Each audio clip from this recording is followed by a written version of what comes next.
এখন বাজে সকাল ৭টার। আমি দেখতে পাচ্ছ বিশাল বড় একটা কাপ নিয়ে বসে পড়েছি চা খেতে। আর অরিন্দম এখনও ঘুম থেকে ওঠেনি, ও শুয়ে আছে। আর এখন জানো তো এত বিচ্ছিরি অভ্যাস হয়ে গেছে, চা না খেলে মনে হয় না যে সকালটা ভালোভাবে কাটছে। আগে তো চা খেতামই না, তোমরা জানো যে টুকটাক মানে যখন ইচ্ছা করে তখনই একটু চা খাওয়ার। এখন জানো তো অভ্যাসটা খুব খারাপ হয়ে গেছে যে চা খেতেই হবে। জানি না কেন এখন এমন অভ্যাস হয়ে গেছে, এই শীতকালে চাটা খেয়ে না এমনই অভ্যাস হয়ে গেছে। আর অরিন্দম আমাকে বলছে এখন তুমি বেশ কিন্তু চা খাচ্ছ, যেহেতু আমার আছে থাইরয়েড, আর ডাক্তার আমাকে চা কিন্তু খেতে বারণ করেছে। আর চা যদিও খায় আমার কিন্তু একবারই খেতে বলেছে, আর আমি কিন্তু একবারই খাই, আর ছোট কাপে খেতে বলেছে। আর আমি দেখতে পাচ্ছি বিশাল বড় একটা কাপে চা খেতে বসে গেছি। বাবা গেছে বাজারে, আর মা গেছে মেয়েকে নিয়ে এ মাথা আর ও মাথা ঘুরছে। সকাল হলে ওই যে আমার ভোরের পাখি নিয়ে এ মাথা আর ও মাথা ঘুরতে হয়। আর অরিন্দম বলছে চাটা এখন খাওয়া কিন্তু তুমি ছেড়ে দাও, তোমরা সবাই খুব নেশা হয়ে যাচ্ছে। তো স্নান টিরাং করা কমপ্লিট হয়ে গেছে। আর আজকে অনেক দিন পর একটু মাথা ঘুষেছি, মানে মাথাতে না এই শীতকাল আসলে এত খুশকি হয়, এই শীতকালটাই সমস্যা হয়, নাহলে গরমকালে এমন সমস্যা হয় না, শীতকালে অতিরিক্ত আমার মাথায় খুশকি হয়। তো আজকে একটু সকাল সকাল স্নান করে নিয়েছি। এখন মেয়ে হওয়ার পর থেকে না সকালবেলা স্নান করা হয় না, যেহেতু মেয়ের ঠান্ডা লাগবে বলে একটু রোদ না উঠলে স্নান করি না। ওকে স্নান করিয়ে খাইয়ে টাইয়ে তারপরে আমি স্নান করি। তো আমার স্নান টান করা হয়ে গেছে, এখন আমি শুয়ে আছি। আর না ভালো লাগে না, শীতকালে মনে হয় লাতখড়ের মতো শুয়ে থাকি। আর শীতকালে কোনো কিছু কাজ করতে ভালো লাগে না, মনে হয় সারাক্ষণ শুয়েই থাকি।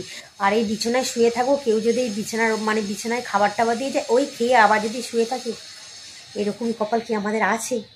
তো মনে হয় না। তো বিছানা টিছানা সব তোলা হয়ে গেছে, দেখতে পাচ্ছ সব বিছানা তোলা হয়ে গেছে।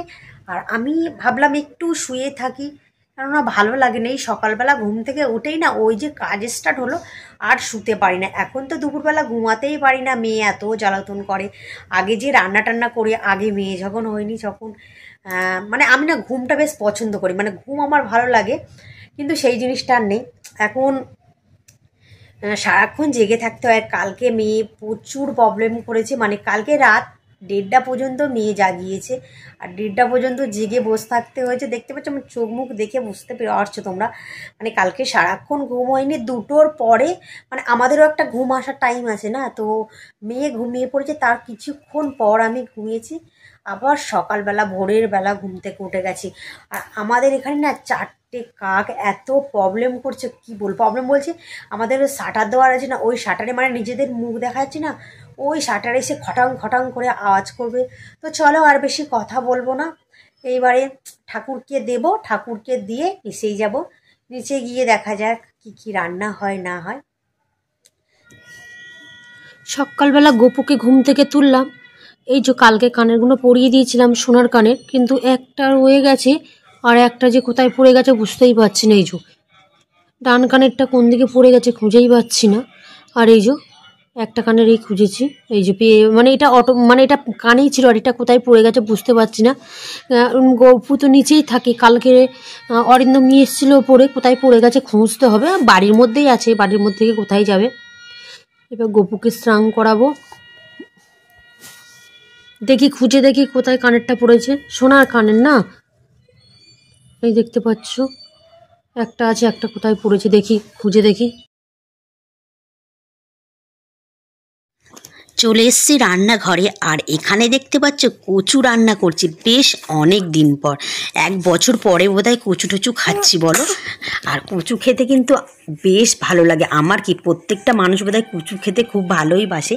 আর মাছের ঝোল আর শাক ভাজা অনেক আগেই হয়ে গেছে। আর তোমরা জানো কচু রান্না করতে যে এত সময় লাগে, খেতে সুন্দর লাগে, কিন্তু এর পিছনে বহুত খাটনি। আর এটা কচু আগে বলি, আর এই প্রেসারে আছে কচুর পাতা। ঘরের পিছনে হয়েছিল 4টে পদ্ম কচুর পাতা, তো আজকে খাই কালকে খাই, সময় হয়ে ওঠে না। সময় কি, এখন তো চিংড়ি মাছ খাওয়া বারণ, তার জন্য আর রান্না করে না মা, আজকে তাই করছে। আর এটা হলো বেতে শাক ভাজা। বেতে শাক যেহেতু আমাদের এখানে জানো তো পাওয়া যায় না, খুব কম পাওয়া যায়, আর পাওয়া গেলে বাবার মিস করে না নিয়ে আসে। আর এটা হলো ছোট্ট একটা লাউ নিয়ে এসেছিলো বাবা, লাউ দিয়ে মাছের ঝোল করলাম। লাউ দিয়ে মাছের ঝোল আমাদের বাড়ির সবাই কিন্তু খুব পছন্দ করে জানো তো। আর লাউ শরীরও ঠান্ডা করে, মন প্রাণ সব ঠান্ডা করে, শরীরের পক্ষেও ভালো।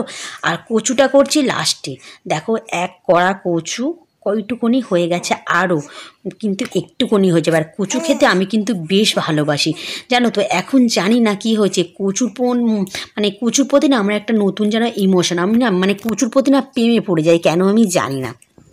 রান্না টান্না করার পরে একটু চোখ লেগে গেছিলো, তার জন্য ঘুমিয়ে পড়েছিলাম জানো তো। আর এখন তো ঘুমানোর টাইম পাই না, যেহেতু মেয়ে জেগে থাকে, মেয়েও একটু ঘুমাচ্ছিলো, তার সাথে আমিও একটু ঘুমাচ্ছিলাম। আর এখন বাজি সন্ধ্যে 7:30। আমি দেখতে পাচ্ছ পিঠে করা শুরু করে দিয়েছি। আর আমাদের এখানে না বেশ কিন্তু গরম পড়ে গেছে, আর গরম পড়ে গেলে না পিঠে খেতে কিন্তু আর ভালো লাগে না। পিঠে ভালো লাগে শীতকালে। আর দেখতে পাচ্ছ আমি সোয়েটার টুপি পরে আছি, আমার এত গরম হচ্ছে তোমাদেরকে কি বলবো।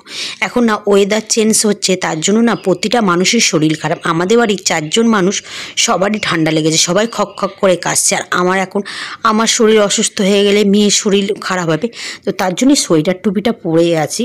নাহলে সোয়েটার টুপি পরে আছি তো আমি গরমে থাকতে পারছি না। আর পিঠে করার মেন উদ্দেশ্য হলে পরশুদিনে এসেছিলো অরিন্দমের দিদিমা, মানে আমার শাশুড়ির মা, তার জন্য পিঠেটা করছে। মেন উদ্দেশ্য দিদিমা এসছে তাই আমরা পিঠে করছি। মা বলছে অনেক দিন পর আমার মা এসছে, একটু পিঠে করি। তো তার জন্য আমি দেখতে পাচ্ছ সন্ধে হতে হতে আমি সন্ধে টন্ধে দিয়ে পিঠে করা শুরু করে দিয়েছি। দুধ পুলিটা হয়ে গেছে, আর এখানে করছি ডালির পিঠে। আমরা কিন্তু ডালির পিঠেই বলি বন্ধুরা, তোমরা কে কী বলো অবশ্যই কিন্তু কমেন্টে জানাবে। আমাদের এখানে কিন্তু সবাই ডালির পিঠে বলে, আমিও তাই সেই হিসেবে আমিও ডালির পিঠে বলি।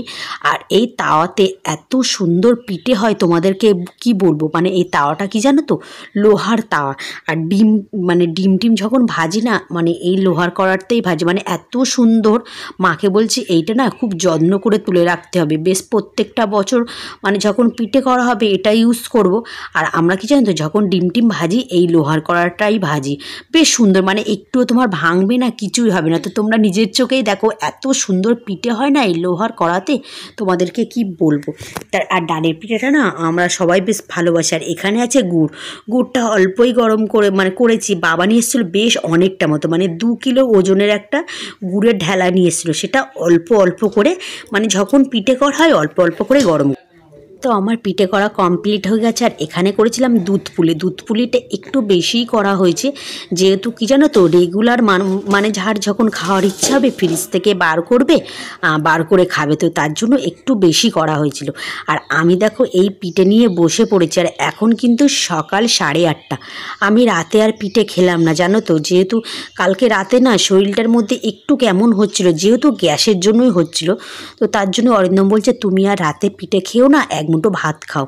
ওই একটু আলু সিদ্ধ আর ডাল দিয়ে কাল রাতেই ভাত খেয়েছিলাম। আর এখন এই সকালবেলা উঠে আর পিঠে খেতে বসে পড়েছি। আর পিঠে কিন্তু বাসি পিঠে কিন্তু খেতে ভালো লাগে আমার, না এই গরমের চেয়ে পিঠে না বাসি খেতেই বেশি ভালো লাগে। আর গুড় দিয়েই পিঠে খাচ্ছি। আর অরিন্দম আমার ঘর থেকে বলছে কালকে গ্যাসে তুমি মরছিলে, আর আজকে তুমি পিঠে খেতে বসে পড়েছো।